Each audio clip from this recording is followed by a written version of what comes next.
Good evening, ladies and gentlemen, and welcome to Jared Powley's Fragrance Reviews. Tonight we're going to be looking at a very interesting fragrance from the house of Liz Claiborne. This is known as Bora Bora, which came out in 2002, and this is classified as an EDC Eau de Cologne concentration. When I read about people's comments on this fragrance and what they smell, I get none of that, which leads me to believe that I have an older formulation. This is not a vintage bottle, but it's an older formulation because I do not get any of the fruitiness that other people seem to get when they smell it.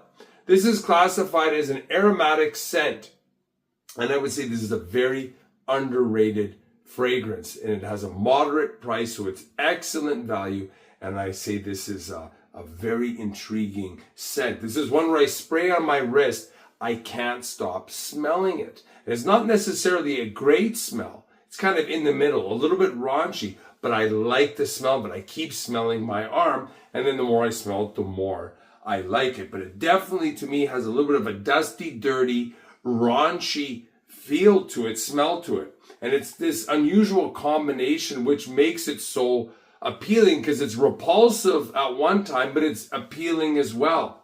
So I'm going to take this out of the box and give it a spray on the back of my wrist. I actually got a very nice bottle. And I think the vintage bottle had a gold cap instead of the black cap. So I'm going to give it a spray. So initially, I get a very sharp citrus that's fairly powdery. And it's fresh and herbaceous. But immediately, it becomes sour. It becomes tart.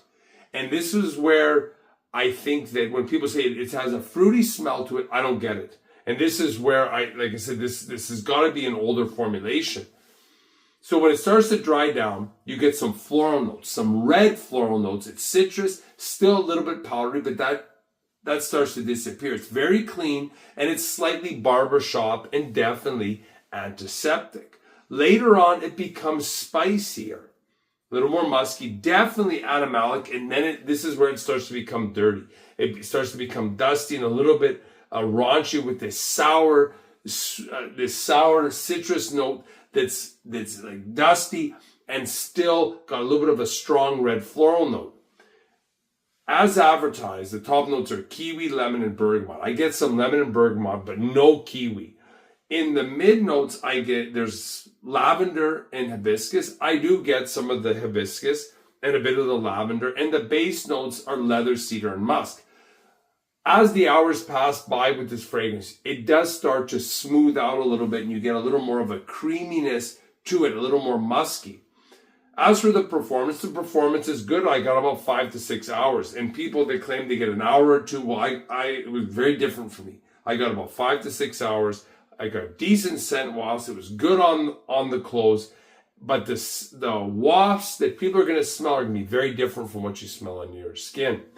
Who could wear this? I would say anybody 30 and up. It's definitely not for everybody. And my final thoughts on this, there's no doubt that I have an older formulation because there's no connection between what I'm smelling and what other people say they are smelling. I get no fruitiness. This is like a sour, tart citrus that's dusty, dirty, and a little bit of raunchy, but not raunchy in an animalic sense, but not pissy in an animalic sense. And like I said, the dustiness, the dirtiness, that sourness, I find that very, very attractive. And the recent formulation I have not smelled, but maybe one day I'll get a bottle to see how it pairs off against this one. So if you like this video, please hit the like button, the subscribe button, the notification bell. Any comments or questions you have, leave them down below, and I'll always get back to you. Thanks for watching. Bye for now.